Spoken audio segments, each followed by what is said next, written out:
Hello, everyone. Welcome to Hello Word, where we explore English words to help you build your vocabulary and confidence in English. I'm Alex, and I'm thrilled to have you here today. The word we're focusing on is after.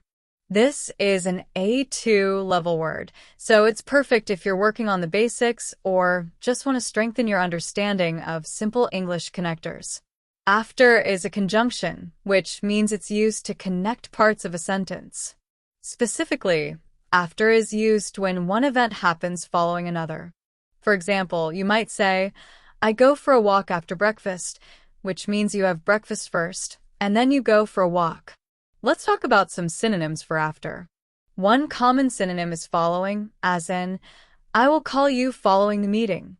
Another similar word is subsequent to, although it's a bit more formal, so you might see it in written English or in formal conversations.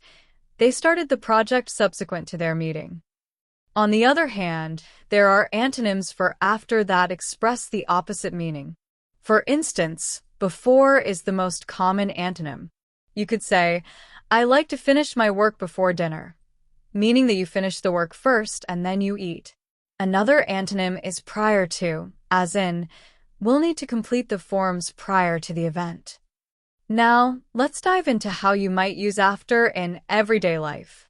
If you're making plans, you could say, let's meet after work, suggesting that you're free once the workday is done. Or, if you're describing your day, you could say, after lunch, I usually take a short walk. We also see after in common expressions like after school, which means the time following the school day, or after all, which is often used to emphasize a final point or fact. Here are some examples to show after in action. She felt much better after getting some rest. After the movie, we grabbed a coffee. They left for vacation after they finished their exams.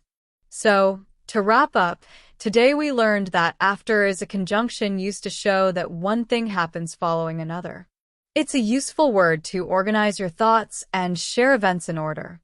Thanks so much for joining me today on Hello Word. If you enjoyed this episode, please subscribe to the podcast and leave a review. Your support really helps others find the show. And here's a fun challenge. Try using after in your own sentence and share it with us in the comments. I'd love to see how you make this word your own.